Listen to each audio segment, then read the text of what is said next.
Bonjour à tous. Donc aujourd'hui, voici le troisième vidéo sur la résolution des systèmes linéaires avec la méthode graphique. Évidemment, la méthode algébrique est beaucoup plus importante. Donc, à toutes les fois que vous allez faire une résolution graphique, ce serait important aussi d'aller faire la résolution, de faire par la suite la résolution algébrique. Ça va vous permettre de vous pratiquer. Ce que je vous demanderais aussi, c'est peut-être de retourner aux pages 2 et 3. Et dans l'encadré où il était marqué solution, ben, l'objectif, c'était qu'une fois qu'on avait vu la méthode algébrique, c'était de résoudre ces problèmes-là de façon algébrique. Donc, pour ce qui est de la résolution graphique, première chose que vous allez devoir faire pour faire un graphique, ben, on l'a déjà vu, c'est de construire une table de valeurs. Donc, première chose, tu dois construire une table de valeurs. Et une fois que tu as construit la table de valeurs, tu vas tracer les droites dans le plan cartésien.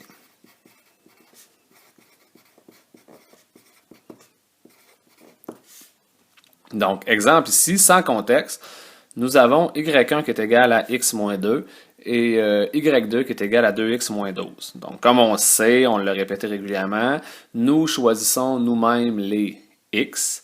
Donc, on prend 0. J'ai décidé de prendre 0, 2, 4, 6, 8. Et une fois qu'on a ça, ben, on trouve la valeur du y1. En faisant quoi? On écrit que notre y1 est égal à x moins 2 et on remplace notre x par chacune des valeurs. Par 0 pour commencer. Donc, on obtient moins 2. Ensuite, on refait exactement la même chose avec 2. Ben, 2 moins 2, nous allons obtenir 0. Ensuite, 4 moins 2, nous allons obtenir 2. 6 moins 2, nous obtenons 4. Et 8 moins 2, nous obtenons 6. On refait la même opération avec le y2. Donc, on remplace notre x par 0. On obtient moins 12 pour le premier. Si je fais le deuxième, ben, y2 est égal à 2 fois 2 moins 12, ce qui fait 4 moins 12, ce qui me donne moins 8. Donc, on a comme deuxième point moins 8. Ensuite, nous avons moins 4, 0 et 4. Tout ce qu'il nous reste à faire une fois que notre table de valeurs est construite, c'est d'aller placer nos points dans le graphique dans le but de tracer nos deux droites. Donc, si on regarde le premier, à 0, nous avons moins 2. À 2, nous avons 0. À 4, 2. À 6, 4. À 8, 6. On prend notre règle et on trace notre droite. Évidemment, on n'arrête pas ici et là. Notre droite doit se continuer de cette façon-là. Deuxième point, on peut écrire ici que c'est notre droite y1. Deuxième droite, à 0, on part en moins 12. Donc 2, 4, 6, 8, 10, moins 12. À 2, on est à moins 8. À 4, on est à moins 4. À 6, à 0. Et à 8, nous sommes à 4. Tout ce qu'il nous reste à faire, c'est de tracer notre deuxième droite. Donc, ici, l'intersection devrait être là. J'ai manqué un petit peu de précision, donc c'est très important d'avoir pour vous de ne pas manquer de précision. Donc, on obtient y2. Je ne le recommencerai pas. Je pense que vous êtes quand même capable de faire ça correctement. Donc, le point d'intersection est le 18. Si on veut vérifier de façon algébrique pour être certain qu'on ne s'est pas trompé, c'est ce que je vous demande à chaque fois de faire parce qu'on a vu la méthode algébrique. Donc, vous faites que votre y1 qui est égal à votre y2, c'est-à-dire x moins 2 est égal à 2x moins 12. Et ensuite, on résout algébriquement. On enlève x, on arrive à moins 2 est égal à x moins 12. On ajoute 12 des deux côtés. On obtient x est égal à 10. Donc, lorsque x vaut 10, combien vaut notre y? on prend notre première équation. 10 moins 2. On obtient bel et bien 8. Et on vérifie avec la deuxième. 2x moins 12, c'est-à-dire y2 est égal à 2 fois 10 moins 12, ce qui fait 20 moins 12. Ben, on obtient notre deuxième qui est égal à 8. Donc, quel est l'ensemble, la solution de ce système d'équation? Ben, c'est le point 10, 8. Si on passe à la page suivante, cet après-midi,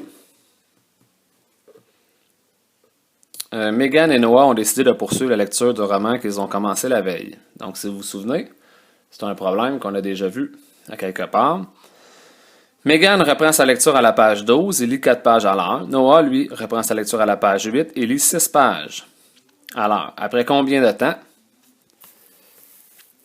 Megan et Noah auront-ils lu le même nombre de pages? Donc, première chose à faire, identifier nos inconnus. Donc, quel est notre X? Quel est notre Y1? Quel est notre Y2? Donc, notre X, on n'oublie pas que c'est notre variable indépendante. C'est ce qui arrive en premier.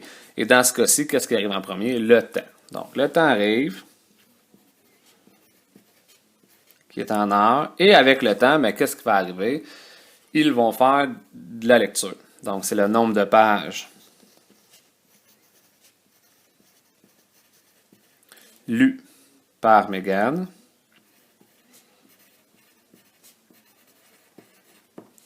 Puis, nombre de pages lues par Noah. Deuxième chose, construire notre équation. Nos équations, notre Y1 et notre Y2. Bien, notre Y1, donc comme il lit 4 pages à l'heure, donc 4x plus 12. Alors que pour Noah, c'est 6x plus 8. Une fois qu'on a fait ça, nous allons construire notre table de valeurs. Donc ici, notre x, c'est le temps en heure.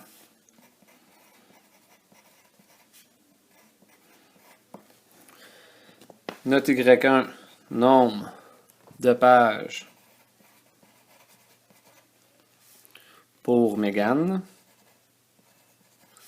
Puis notre Y2, nombre de pages lues par Noah. Qui choisit les X? Encore une fois, c'est nous. Donc, j'ai décidé de prendre 0, 1, 2, 3 et 4. Puis, j'ai rempli ma table de valeurs. Donc, je vais la remplir plus rapidement au lieu de le faire. Donc, à 0, on obtenait 12 pages, 16 pages. On augmente de 4 pages à chaque heure. 20, 24, 28. Alors que pour Noah, on commence à 8 et on augmente de 6 pages. Donc, on arrive à 14, à 20. À 26, puis à 32. Déjà, dans notre table de valeurs, on peut voir que la solution de notre système d'équation sera 2. Après 2 heures, ils auront chacun lu 20 pages. Qu'est-ce qu'il nous reste à faire? Bien, on veut faire de façon graphique, donc on trace nos deux droites. Donc, pour ce faire, on n'oublie pas de mettre notre titre, c'est-à-dire nombre de pages lues.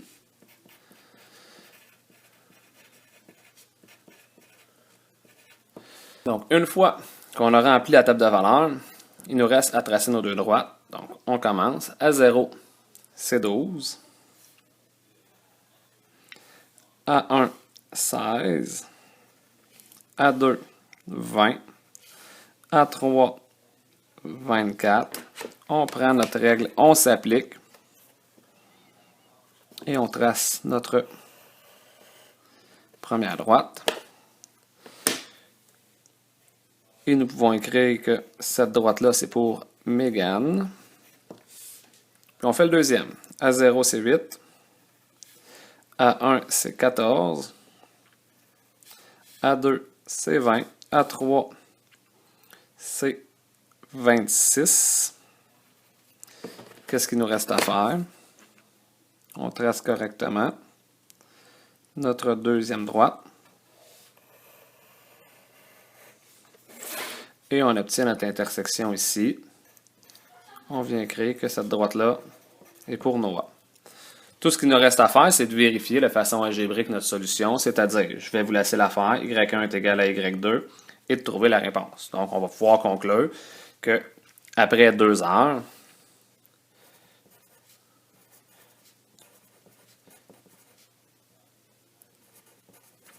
de lecture, ils auront lu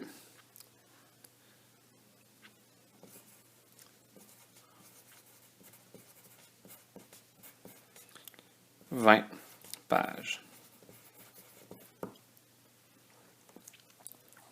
Exemple 3.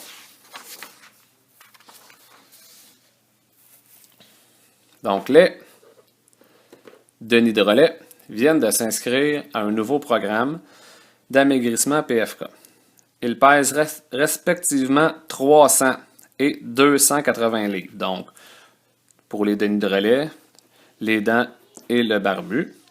Le programme de Denis les dents lui permet de perdre 10 livres par mois, tandis que celui de Denis le barbu lui permet de perdre 8 livres par mois. Après combien de mois auront-ils le même poids? Première chose, identifier nos inconnus. Quelle est notre X? Notre Y1, notre Y2. Notre X, ben, évidemment, c'est ce qui arrive en premier. Dans ce cas-ci, c'est le temps.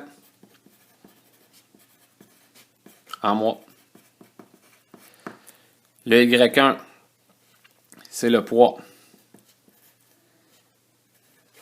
de Denis les dents en livres. Puis le poids de Denis le barbu aussi en livres.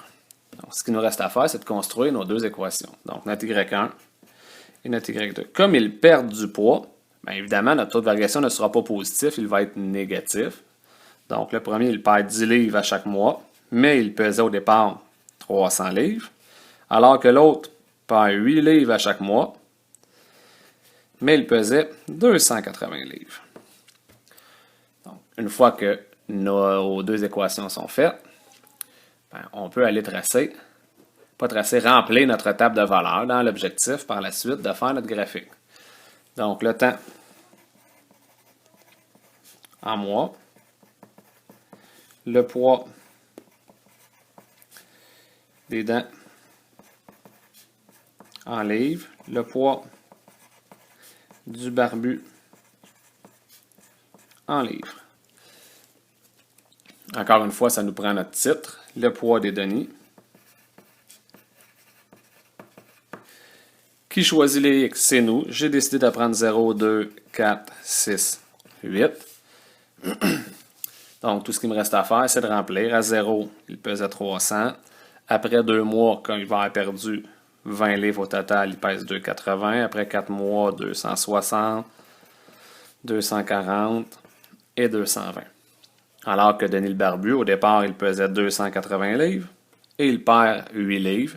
Donc, il tombe à 264, 248, 232 et 216 livres. Une fois que ça c'est fait, on trace nos droites. Pour Denis les dents, on part à 300. Donc, 280, 300 livres. Ensuite, après 2 mois, 280. Après 4 mois, 260. 260. Après 6 mois, 240. Qu'est-ce que je fais? Je prends ma règle et je trace.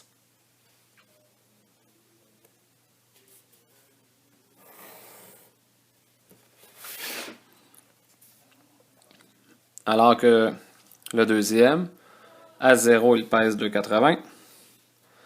Après 2 mois, évidemment, ici, on va devoir y aller de façon un petit peu de façon imprécise.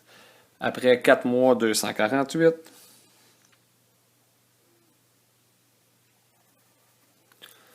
Après 6 mois, 232. Donc, comme on peut remarquer ici, ça va être difficile d'avoir un... avec justesse exactement combien. Donc, on peut voir que ça semble se croiser autour d'ici. Mais à quel endroit exactement? Bien, on manque un peu de précision. Donc, pour avoir un petit peu plus de précision, c'est là que la résolution algébrique va venir nous aider. Donc, on va faire que y1 est égal à y2, c'est-à-dire que moins 10x plus 300 est égal à moins 8x. Donc, excusez, moins 10x plus 300 est égal à moins 8x plus 280. Puis, on résout de façon algébrique. C'est-à-dire, on peut faire moins 300 des deux côtés. On arrive à moins 10x est égal à moins 8x moins 20. On fait plus 8x plus 8x. On arrive à moins 2x est égal à moins 20. On divise par moins 2. Je manque un petit peu de place. Donc, x est égal à 10. Donc, on sait que ça aurait dû se croiser à 10. Quelle est la valeur du y? Bien, on remplace. y1 est égal à moins 10x plus 300. y1 est égal à moins 10 fois 10 plus 300. Moins 100 plus 300. Donc, on a ici qu'il devrait peser 200 livres, ce qui a relativement du sens. On vérifie avec le y2 est égal à moins 8x plus 280. Donc, on le fait, moins 8 fois 10 plus 280. On arrive aussi à 200. Donc, la conclusion, après 10 mois, et leur poids sera de